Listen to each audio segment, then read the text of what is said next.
안녕하세요. 오늘은 절세 상품 6탄, 은행에는 없는 비과세 상품 두 가지에 대해서 말씀드리도록 하겠습니다. 금융소득이 늘어나면요, 건강보험료도 늘어날 수가 있습니다. 그렇다고 해서 무조건 늘어나는 건 아니고요. 금융소득이 최소한 1,000만 원을 초과해야지 건강보험료가 늘어나게 되는 겁니다. 그래서 금융소득이 1,000만 원을 초과하게 될 가능성이 있다고 하면은 건강보험료도 늘어나기 때문에 그런 부분 여러분들이 유의하셔야겠죠. 그런데 금융상품 중에는 금융소득 1천만 원 초과해도 건강보험료가 부과되지 않는 상품이 있습니다. 예를 들자면 ISA, 그다음 비과세 종합저축, 저축성보험, 그리고 조합출자금이나 조합예탁금, 그리고 농어가 목돈 마련저축, 그다음에 장병 내일 준비적금이란 이런 상품들은 금융소득이 1,000만 원이 넘어도 건강보험료를 부과하지 않습니다. 그러니까 이런 상품을 우선적으로 가입하는 게 좋겠죠. 오늘은 그중에서 조합출자금하고 조합예탁금에 대해서 한번 알아보도록 하겠습니다. 일반적으로 1금융권, 2금융권이라는 얘기를 많이 합니다. 여러분들 그 1금융권이 어떤 것이고 2금융권이 어떤 것인지 정확하게 알고 계십니까? 제가 이번 시간에 정확하게 말씀드리도록 하겠습니다. 1금융권은요, 그냥 은행이라고 생각하시면 되고요. 2금융권은 은행 이외의 제도권 금융기관을 말하는 겁니다. 은행 같은 경우에는 우리나라에서는 두 가지 종류의 은행이 있죠. 일반은행이 있고 특수은행이 있는데, 일반은행이란 것은 국민은행, 신한은행, 우리은행, 하나은행, 이런 시중은행도 있고요. 뭐 광주은행, 전북은행, 부산은행, 경남은행 같은 지방은행도 있죠. 이런 일반 은행이 1금융권이고요. 또 1금융권에 해당되는 게 특수은행입니다. 특수은행은 특별법에 의해서 만들어진 은행인데요. 예를 들자면 NH농협은행, NH수협은행, 산업은행, 기업은행, 그리고 수출입은행. 이 은행들은 특별법에 의해서 만들어진 특수은행이라고 합니다. 이런 은행이 바로 1금융권이고요. 은행을 제외한 다른 제도권 금융기관, 예를 들자면은 증권사나 보험사, 카드사, 캐피탈, 저축은행, 상호금융 이런 데가 제2금융권이라고 할 수가 있습니다. 오늘 말씀드릴 조합예탁금과 조합출자금에 관한 상품은 어디서 판매하는 상품이냐면 바로 상호금융에서 판매하는 상품이라고 볼 수가 있겠습니다. 상호금융이란 말 여러분들 잘 안 들어보셨죠? 상호금융이란 것은 조합원의 자금을 예탁받아서 그 자금을 대출해서 수익을 얻는 일종의 협동조합입니다. 일단 조합이란 말에 대해서 제가 말씀을 드릴게요. 조합은요, 그냥 동업이라고 보시면 되겠습니다. 예를 들어서 내가 친구하고 각각 5천만 원씩 출자해가지고 사업을 한다. 그랬을 때 이 두 사람이 출자해가지고 사업하는 거, 이것이 바로 동업인데, 동업을 법적인 용어로 바꾸면은 조합이라고 할 수가 있습니다. 두 사람이 협동해서 어떤 사업체를 운영하는 것이기 때문에 협동조합이란 말을 쓸 수가 있습니다.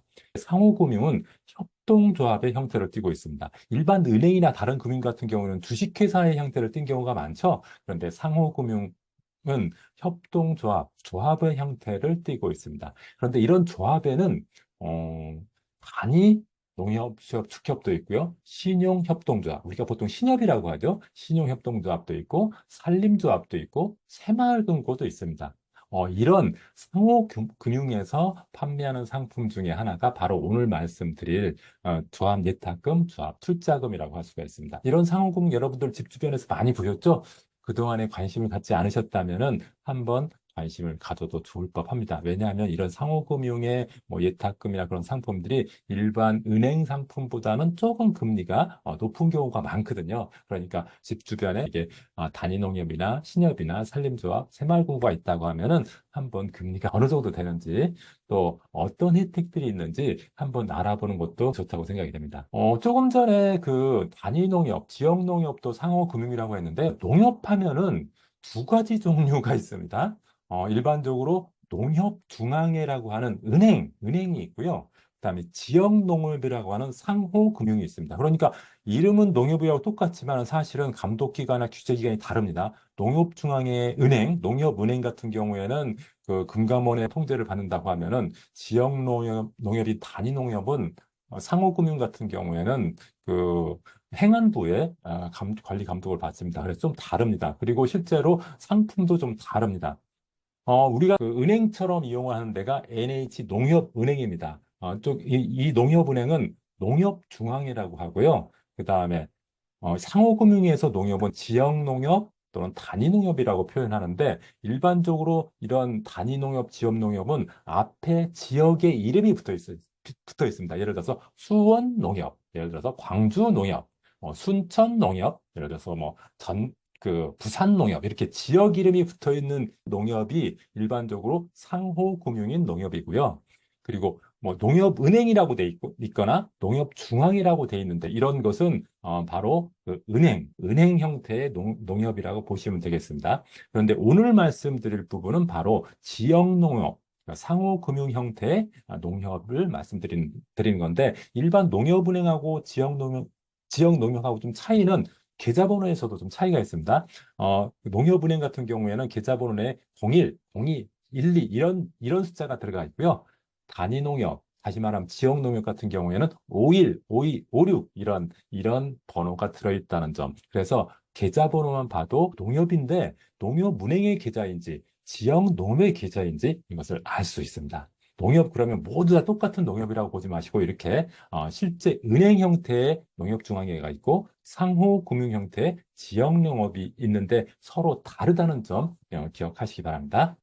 조세특례제한법이라는 것이 있는데요. 조세특례제한법에 의하면은 상호금융의 비과세 상품들이 있는데요. 그 상품이 딱 두 가지입니다. 조합출자금하고 조합예탁금. 조합출자금은 조합원이 되기 위해 조합에 납입하는 돈입니다. 예를 들어 누군가하고 동업하려면 자기도 돈을 내야 되겠죠. 이때 동업하는 그 사람을 조합원이라고 합니다. 조합원은 반드시 돈을 투자를 해야 돼요. 그래서 조합원이 조합에 납입하는 돈을 조합 출자금이라고 하고요. 조세특례제한법은 조합 출자금의 배당 소득에 대해서 비과세하고 하고 있고요. 조합 예탁금이라는 것은 조합원도 그 조합에다가 예금이나 적금을 가입할 수 있는데 그때 조합원이 가입할 수 있는 예금 적금을 조합 예탁금이라고 표현을 합니다. 조세특례제한법 같은 경우에 조합 출자금에 대해서 2천만 원까지 배당 소득에 대해서 비과세하고 있고요. 조합 예탁금 같은 경우에는 납입 기준 3천만 원까지 이자 소득에 대해서 비과세하고 있습니다. 내가 다른 제도권 금융기관에 비과세 상품, 저세 상품을 다 가입했다고 하면은 마지막으로 또 비과세 상품으로 가입할 수 있을 만한 그런 상품이 바로 이 조합 출자금하고 조합 예탁금이라고 할 수 있습니다. 이거 가입하는 방법은 간단합니다. 여러분 거주지에 있는 그 아까 제가 말씀드렸던 상호금융이 있죠. 새마을금고도 있을 수 있고 그다음 지역농협도 있을 수 있고 신협이나 산림조합 이런 것이 있다면 그런 데 한번 찾아가셔가지고 그냥 조합원 등록하시고 조합원 될 때 뭐 돈을 뭐 만 원 낼 수도 있고 10만 원 낼 수도 있고 1,000만 원, 2천만 원까지 낼 수 있습니다. 그러니까 자기가 낼 수 있을 만큼 내시고 조합원이 된 다음 조합 예탁금에 예탁을 하면은 3천만 원 또 추가로 비과세 효과가 있으니까 이런 것을 잘 활용해 볼 만한 거죠. 5천만 원이 있다면은 어디다가 넣는 것이 좋을까요? 예를 들어서 5천만 원인데 은행 정기예금에 5천만 원을 넣을 수도 있고 조합 출자금이나 예탁금에 5천만 원을 넣을 수도 있는데 제가 생각했을 때는 이제 보수적인 투자로서 예금으로 한다고 하면은 은행 정기예금에 넣는 것보다는 조합 출자금과 조합 예탁금에 각각 2천만 원, 3천만 원 나누어서 투자하시면은 훨씬 더 절세 효과가 있다. 이렇게 볼 수가 있겠습니다. 제가 예시를 한번 들었는데요. 만약에 은행 예금에 2천만 원, 조합 출자금에 2천만 원 넣었을 때 똑같이 연수익률이 5%라고 하면은 세제상의 혜택이 새마을금고에서 넣은 조합 출자금이 한 46만 2천 원 정도 더 이득입니다. 그러니까 똑같은 2천만 원을 예금하고 세금을 46만 2천 원 안 내도 되는 새마을금고 조합 출자금으로 투자하는 게 조금 더 나을 수가 있겠죠. 그리고 3천만 원에 대해서는 조합 예탁금으로 넣는다고 하면은 또 거기서 은행 정기예금 3천만 원 넣은 거보다 63만 원 정도 세금이 절감됩니다. 그러니까 만약에 5천만 원이 있다고 하면 은행 정기예금에 5천만 원 넣는 것보다 조합 출자금에 2천만 원, 조합 예탁금에 3천만 원 넣으면은 100만 원 가까운 세금을 줄일 수가 있다. 이렇게 볼 수가 있겠습니다. 물론 이런 조합 예탁금이나 조합 출자금 외에 다른 비과세 상품을 아직 가입하고 있지 않다고 하면은 그 비과세 상품을 가입하는 게 더 좋습니다. 예를 들어서 뭐 ISA를 아직 개설하지 않았다든지 또는 연금 관련된 저세 상품을 가입하지 않았다든지 그런 경우에는 그게 우선인데 그런 거 다 가입하고 또 돈이 생겼다. 그랬을 때는 이런 조합 예탁금이나 조합 출자금을 활용하는 것도 좋은 방법이라고 생각이 됩니다. 상호금융을 이용할 때요, 조금 유의할 사항 좀 말씀드리도록 하겠습니다. 첫 번째는요, 예금자 보호법에 적용을 받지 않습니다. 예금자 보호법에 적용 대상이 되는 금융기관은 은행이나 증권사, 보험사, 종금사, 저축은행 이렇게 5개 금융기관이거든요. 거기에 상호금융은 포함되어 있지 않습니다. 그러니까 혹시라도 이 상호금융이 부도가 나면은 상호금융이 부도가 나면은 정부에서 그 예금자 보호법에 의해서 보호해 주지는 않습니다. 그렇다고 해서 무조건 상호금융에 가입한 사람은 뭐 보호되지 않는 것은 아닙니다. 왜냐하면은 상호금융 내에서도 자체 기금을 만들어 가지고 혹시라도 일부 상호금융이 부도났을 때 거기에 저축한 사람들에 대해서 5천만 원까지 보장할 수 있도록 그런 제도를 두고 있습니다. 그래서 예금자 보호법에 적용을 받지 않는다고 해서 상호금융 예탁금이나 출자금이 예금자 보호법 적용을 받지 않는다고 해서 불안해할 이유는 없다고 생각이 됩니다. 두 번째는 은행과 증권사의 절세 상품이 우선이다. 그렇습니다.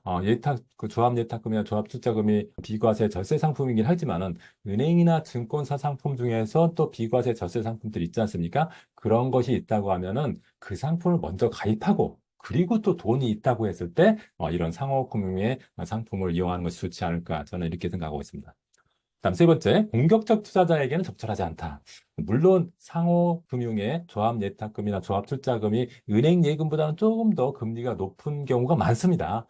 그렇지만은 그래도 은행 금리 수준보다 약간 높은 수준이고 뭐 10%, 20% 높은 수준의 금리를 주는 건 아니지 않습니까? 그래서 공격적인 투자자한테는 좀 적절하지 않다. 공격적인 투자자는 뭐 설령 조금 약간 세금을 내더라도 투자형 상품에 좀 가입하는 것이 더 좋을 수 있다. 그렇지만은 나는 조금 돈이 안 깨지는 거 원하고 보수적이고 좀 나이가 들어서 공격적으로 투자하는 것이 적절하지 않다. 그런 분들한테는 이런 상호금융의 예탁금이나 출자금 투자가 괜찮다고 볼 수 있겠습니다. 네 번째로는 상품이 다양하지 않다는 점이 조금 단점이기도 하죠. 예를 들어서 은행이나 증권사나 보험사 같은 경우는 다양한 상품이 만들어져 있죠. 그런데 상호금융은 뭐 은행이나 증권사, 보험사보다는 규모도 좀 적고 또 인원도 적고 그다음 지역 단위의 소규모 금융기관이다 보니 상품이 그렇게 다양하지 않다는 점이 단점일 수 있습니다. 오늘은 상호금융의 예탁금과 출자금 비과세 혜택에 대해서 말씀을 드렸습니다. 혹시 비과세에 관심이 있고 절세가 굉장히 중요하신 분들은 반드시 이 상품을 기억하셨다가 적절하게 활용하셨으면 좋겠습니다. 다음 시간에 계속 절세 상품 이어가도록 하겠고요. 오늘은 여기서 마치도록 하겠습니다. 수고하셨습니다.